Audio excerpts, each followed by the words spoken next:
За манайд болохоор 2006 онд ашигт малтмлын тухай хуульд нэмэлт өөрчлөлт ороход тусгай зөвшөөрөл эзэмшигч байгаль орчныг хамгаалах дэд зүтсийг хөгжүүлэх орон нутагт ажлын байр нэмэгдүүлэх асуудлаар орон нутгийн захиргаатай гэрээ байгуулна гэсэн ийм заалт орж ирсэн. Тэгэхдээ энэ заалт болохоор зэрэг яаж хэрэгжүүлэх процедур нь хуульд тусаагүй учраас энэ 2006 оноос өнөөг хүртэл бол янз янзын практик орон нутагт хэрэгжижээ.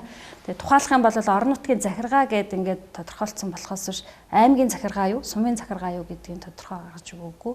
Тийм болохоор зэрэг зарим газарт аймагтай байгуулж байна. Аймагтай байгуулсан гэрээ сумынхаа иргэдээс холдоо явчихж байна. А зарим газар суманд байгуулж байна. Суманд байгуулахаар зэрэг сумын удирдлагууд чадахгүй учраас хэрэгжилтэд хэн чадахгүй ч гэдэг юм уу. Иймэрхүү асуудлууд ингээ гараад ирчихэж байгаа. Нөгөө талаар тухайн гэрээ байгуулахад орон нутгийн иргэд ялангуяа тэр нөгөө төсөл хэрэгжиж байгаа багийн иргэдийн нийтийн хурал ч гэдэг юм уу тэр төлөөллийг яаж оролцуулах нь бол ерөөсөө тодорхойгүй.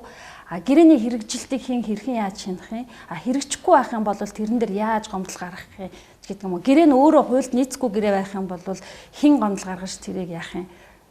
Би компани орон нутгийн захиргаа байлаа гэхэд компани үүргээ биелүүлэхгүй байх юм бол би компанитай ямар хариуцлага тооцож болох юм ч гэдэг юм уу. Тиймэрхүү зохицуулалтууд ерөөсөө хуульд байхгүй учраас бас энэ ерөөсөө төдийлөн сайн үр дүнд хүрэхгүй яваад байлаа л да. Тэгээд сая 2014 онд ашигт малтмлын хуульд өөрчлөлт ороод энэ гэрээний загварыг засгийн газар баталнаа гэсэн ийм заалт орсон. Тэгээ уул уурхай яамнаас болохоор зэрэг энэ ажлыг толгоолоод гэрээний загвар боловсруулах ажил явж байна. Өнөөдрийн сургалтын дээр загварыг танилцууллаа. Тэгтээ нөгөө хамгийн гол нь загвар бас амьдрал нийцэхгүй байх хандлагатай.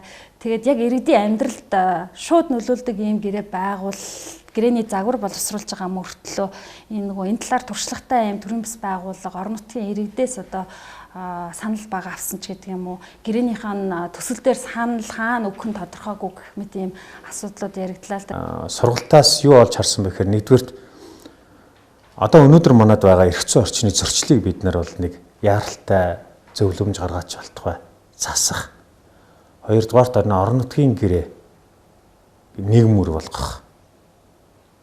Өөрөөр хэлбэл өнөөдөр ашигт малтмлын тухай хуулийн дээр байгаа уул уурхайн компаниуд орон нутгийн гэрээ байгуулна гэчээд өнөөдрийн хүртэл загвар гэрээгээ хүртэл баталж чадахгүй явж байгаа явдал бол бас манай төр засгийн бодлого тодорхойлагчид шийдвэр гаргагчид маань энэ асуудлыг бол цэгцтэй шийдэл гаргахад нөгөө талаас иргэний нийгмийн байгууллагууд мониторинг хийхэд цаад дэмжлэг болж чадахгүй байна л да.